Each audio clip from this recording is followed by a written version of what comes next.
జగన్మోహన్ రెడ్డి గారు నిన్న తీసుకున్న నిర్ణయం మావిగాన్, అమరావతి. దీనివల్ల జగన్మోహన్ రెడ్డి గారికి ఏమైనా నష్టం ఉందా? నష్టమైతే ఏమి లేదన్న. ప్రజల కోసం ఆయన పోరాడుతున్నాడు. ప్రజల కోసం ఆలోచించి ఆ స్టేట్మెంట్ తీసుకున్నాడు తప్ప మరో ఉద్దేశం అనేది లేదు. మావి గన్ అనే పదం ఏం జరుగుతుందంటే వాళ్ళకి గన్ అనే చివరి అక్షరం అనేది కనిపిస్తుంది.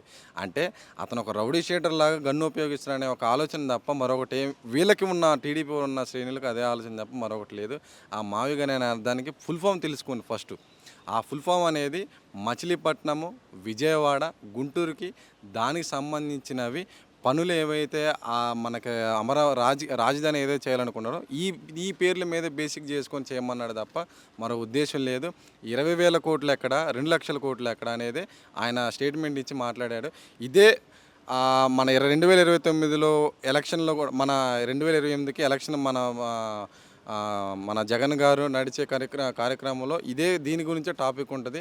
ఇది తెలుసుకొని మీరు నడుచుకుంటే ప్రజలకు అర్థమైంది ఇది ఏంది అనేది, ఏ స్టేట్మెంట్ అనేది తెలుసుకోమని కోరుకుంటున్నాను. కానీ ఈ మధ్యకాలంలో టీడీపీ నాయకులు కానీ, మంత్రులు కానీ జగన్ గారిని ఏమీ అనట్లే. జనసేన ఎమ్మెల్యేలు, మంత్రులు జగన్ గారిని చాలా విమర్శిస్తున్నారు. ఎందుకంటారు? అది వాళ్ళ భయం. మన పవన్ కళ్యాణ్ అనే వాళ్ళ శ్రేణులకు వాళ్ళ భయం. వాళ్ళకేం తెలుసు రాజకీయం అనేది. నిన్నగాక మొన్న వచ్చిన వాళ్ళు కూడా రాజకీయం గురించి మాట్లాడుతున్నారు. ఇంతకుముందు టీడీపీ ఎన్నో సంవత్సరాలు ఉన్న టీడీపీ జగన్ గారిని మాట్లాడాలని భయపడుతున్నారు. అంటే అది రాజకీయబద్ధంగా వాళ్ళు వెళ్తున్నారు.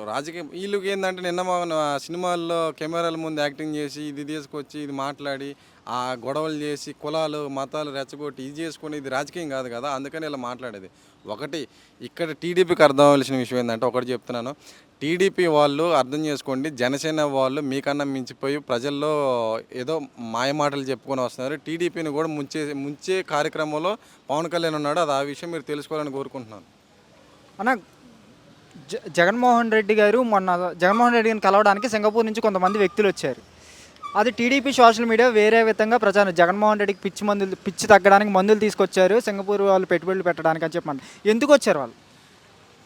నెక్స్ట్ కాబోయే సీఎం కాబట్టి నెక్స్ట్ కాబోయే జనరేషన్కి ఏమైతే కావాలో దాని గురించి మాట్లాడటానికి అక్కడి నుంచి సింగపూర్ నుంచి పారిశ్రామికవేత్తలు జగన్ గారి ఇంటికి రావటం అనేది ఒక అదృష్టం. అది ఏంటంటే వాళ్ళకి తెలుసు ఎవరు సీఎం అవుతారో, ఎవరు ఏం చేయగలుగుతారో, ఎవరి కెపాసిటీ ఎలా ఉంటుందో తెలుసు కాబట్టి వాళ్ళు జగన్ గారికి ఇంటికి వచ్చి కలవటం జరిగింది.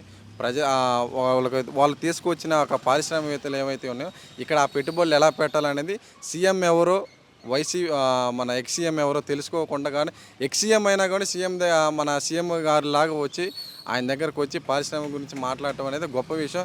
ఇది టీడీపీ శ్రేణులు వేరే విధంగా చెప్తున్నారంటే అది వాళ్ళ దురదృష్టకం. చెప్పుకోండి, ఎన్ని చెప్పుకున్నా జరగాల్సింది మొత్తం జరుగుతూనే ఉంటాయి. ఆగిపోవాల్సింది మాత్రం ఆగిపోవు, జరగాల్సింది మొత్తం జరుగుతూనే ఉంటాయి. ఒకటి టీడీపీ శ్రేణులకు ఒకటే చెబుతున్నాను అన్న, మీరు తప్పు ఓడబడుతున్నారు. జగన్నే మీరు అనే ముందు ఫస్ట్ ప్రజలకు చేయండి. ఈ 2 సంవత్సరాలు మీరు ఏం చేశారు? పవన్ కళ్యాణ్ వచ్చేసి కులాలు మతాలు ఇది ఆ కులాల మతాల గొడవలు మీరు టీడీపీ వాళ్ళు సరిదిద్దుకొని రావటం ఇదే 2-3 సంవత్సరాలు జరిగిన కార్యక్రమం. దయచేసి ఇక్కడున్న ఆంధ్రప్రదేశ్లో కొన్ని కోట్ల జనాభాకు కలిగిన వ్యక్తులు ఉన్నారు. వాళ్ళకి జాబులు లేక సరిగ్గా పనులు లేక చాలా ఇబ్బంది పడుతున్నారు. వాళ్ళ మీద దయచేసి పెట్టమని కోరుకుంటున్నాను.